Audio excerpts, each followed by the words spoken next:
Hi guys, remember Chris Philp? He was the guy who appeared on Newsnight opposite Mick Lynch, where the RMT boss called a liar. Well, he was rolled out to defend the Tory party line on Lee Anderson, and like other idiotic ministers, he was pretty much given one phrase to work with. It was wrong. However, Kay Burley upset the apple cart somewhat by injecting another individual into the discussion, former Prime Minister Liz Truss. Truss has been in America recently, speaking to the far right there and sharing the stage with people like Steve Bannon, who's expected to go on trial this May for duping donors to give money to build a wall on the southern border. But her problems are closer to home. Have a listen. Okay. Is there any point in me even asking you whether Lee Anderson's comments were racist? They were completely wrong. Were they racist? They were completely wrong. I think he should apologise, which he hasn't done yet. Because the way he characterised Sadiq Khan was unfair and inaccurate. I think public figures should seek to unite rather than divide communities. There is a lot to attack Sadiq Khan about. Right, his terrible record on crime being one thing. Knife crime's gone up in London. It's gone down in the rest of the country. His record on transport is terrible. The ULEZ is terrible. But what Lee Anderson said about him, I don't think was accurate, fair or appropriate. Why is it that Number 10 Downing Street doesn't want anybody representing them to come on television and say that his comments were racist? Because they've made very clear, the Prime Minister has, I think, been asked about this, and he's obviously the government's principal spokesman. He's made very clear that what Lee Anderson said was wrong. I think it merits an apology. He conflated Islamism, which is a form of extremism, with Muslims as a whole. And in fact, very often, Muslims are the victims themselves of Islamist extremism. And he's withdrawn, and critically, the Prime Minister withdrew the whip, right? He withdrew the whip almost immediately. That is a contrast to the dithering which we saw from Keir Starmer when he had that incident in Rochdale, when it took him days and days and days. He's not withdrawn the whip from Liz Truss, though. He's not withdrawn the whip from Liz Truss. Should he? No. Why not? Because I don't think she's done anything wrong.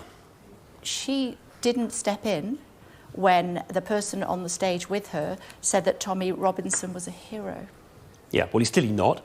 But I don't think you can attack someone for a sin of omission. And we don't know what the circumstances of that were. She also criticised the Conservative Party and supported other parties, which is also against the rules. Well, I haven't heard that quote. I mean, she's a Conservative, and I'm sure she'll be campaigning as hard as the rest of us for a Conservative government to stop the Labour Party, who have clearly got no plan whatsoever, from winning the next election. OK, let me just put... Oh, my goodness. So, once again, why are these people rolled out to defend the Conservative Party when they're completely incompetent? Let's leave aside the he was wrong part, and let's focus instead on Liz Truss. Liz Truss, as was pointed out here, failed to challenge Steve Bannon when she shared a panel with him when Steve Bannon described Tommy Robinson, Tommy 10 Names, as a hero. Now, she obviously knows who Tommy Robinson is. She knows what Tommy Robinson represents. And the fact that she didn't intervene means that she agrees with it. Now, either she agrees with it or she's too afraid to criticise it. She's a former Prime Minister. She represented Britain. Why the hell couldn't she call out and say, wait a minute, no, Steve, Tommy Robinson is not a hero. He's a racist and is a bigot. He's been involved in crime. So why didn't she do that? Because she's afraid to upset people within her party that she needs if she wants to become Prime Minister again. Or at least leader of the Conservative Party. So I love how he was so confused when Liz Truss was brought up, because, of course, Liz Truss will not be losing the whip. And she has said also things like, for example, the President of the United States, the current President Joe Biden, should be removed from office. Remember back in 2016 when, during the Brexit debate, then President Barack Obama said that if Britain leaves the European Union, it would be at the back of the queue for any trade deal. Well, that was reality. Now, when he made that statement, Brexiteers like Nigel Farage and Tories like Boris Johnson, I believe, criticised him for that, criticised the US president for interfering in UK politics.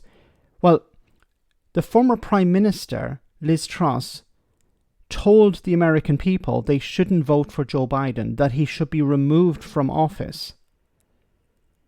And she delivered it while sitting next to, I believe, Steve Bannon, or standing next to Steve Bannon.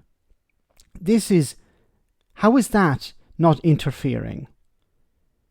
Calling for an ally, the president of an ally, to be removed from office.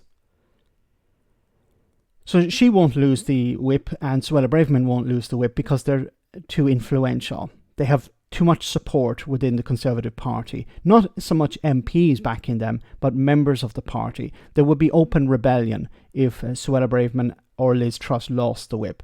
So as Lee Anderson had lost his shine and lost his power in the Conservative Party when he lost the role of deputy chairman, it was easier to remove the whip.